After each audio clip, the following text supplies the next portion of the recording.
I've been working one-to-one with people increasingly on what's going on with money in their lives. With this month's focus on abundance, there's no better time to sharpen our pen and dive into really crafting the story around this one. If you're new to my videos, my name is Amelia Randolph Campbell. I'm a story strategist and founder of the Arc Arrival Method, and I help you experience the difference between trying to become a certain version of yourself and arriving there. And in this case, it's the difference between how you are experiencing something like money in your life and how you could be experiencing it. So the specifics for my clients have come in all shapes and sizes this year, like being fired suddenly and feeling thrown into fear that another job won't come, that what's left in savings will run out, or working really hard in a job that's not enough right now and being so worried that there's no ability to imagine other opportunities, or experiencing guilt over receiving a monetary gift, which kicks off a punishment of self over how past monetary gifts have gone wrong, and even the issue of doing well suddenly and being worried that it can't be maintained. Money's biggest trap can be how it looks right now.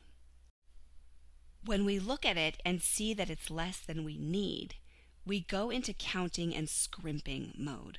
Now we're doing this in a physical sense, and what I invite you to pay attention to here is that we're doing it energetically as well.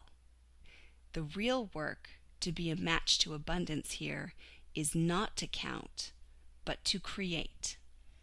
To create a space of literal emotional wealth right inside you, and then take all the action from there. To take charge of this relationship from the inside out.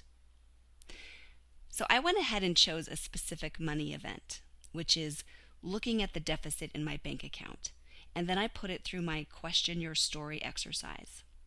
This exercise is designed to clarify and alchemize your relationship with something specific and alter your state of belief of what's real for you around it, so that you connect to more of a sense of choice going forward. So again, the event is looking at the deficit in my bank account. For our purposes today, I made all of these details up, but the questions asked to get these answers and write these stories are always the same.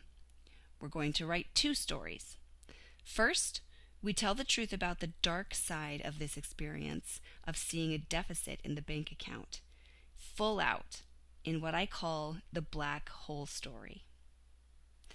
The black hole story is entitled No Way Out. In it, I am a person who's always struggling financially, who only ever gets so far at the end of the day, over and over again. I'm talking to the money that is ever elusive. I want it to finally become more, so I struggle, fight, prove, and chase. This makes me feel tired, thin, defeated, angry, sad, frustrated, failing, unworthy, comparative, defensive, helpless, forceful, stubborn, insistent, petulant, scared, worried, small, resourcelessness, unseen and stunted. This truth lives in there.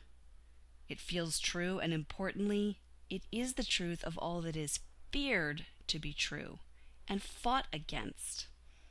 Here in this story, we articulate it full out so that none of it has anywhere to hide. It's all in one place, and we get to gift ourselves the experience of knowing that it's black hole energy only going in the one direction.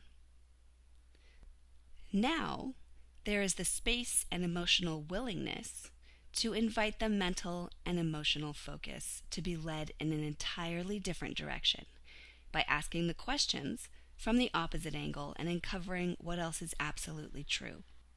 This is the result of the realignment story, titled Upward Spiral. In the upward spiral, I am a woman simply experiencing the ebbs and flow of life, with pause and curiosity, who knows that it always does work out. I'm talking to one of my many tools for expanding my life. I want it to know that I do love it, that I know all the good it can bring and has brought. So, I collaborate with it.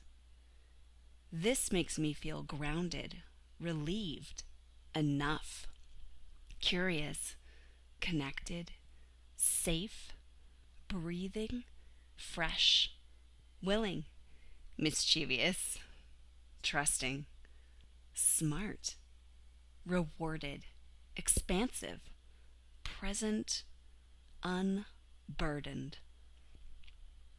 This is all just as true and fully in your power to choose. You can go everywhere and anywhere you want from here, from this story, because here you give yourself what you need and you take all your power back from the external. Let money become something so much more than money. Imagine it into becoming the air you're breathing. What if it was? How would that feel? So natural to you. It's breathing. Let your idea of money become the water you're drinking, sustaining you and permeating your cells. So, of course, right now, the facts of your physical bank account at this very moment are no different. But you are changed on a quantum level. And so truly, everything has changed. Hold that beautiful, life-giving, magnetic line with joyful conviction just because you can. And soon, you'll get to see exactly how. Be illogical in your enjoyment of all that you can nourish yourself with in the meantime, and you'll find there doesn't have to be a meantime. Not really. Acknowledge it when you start to count. Counting means noticing that the money's not there yet again. And remember your power to create instead. Be willing to create unconditionally from the center of a heart that's remembered how good it feels to be illogical in self-fed security and joy, the kind that overtakes perceived lack. That is the very core of abundance, isn't it? And in this moment, you are a match. Thank you for sharpening the pen and authoring this story with me. I'll see you next time. This video is part of a month-long focus on abundance.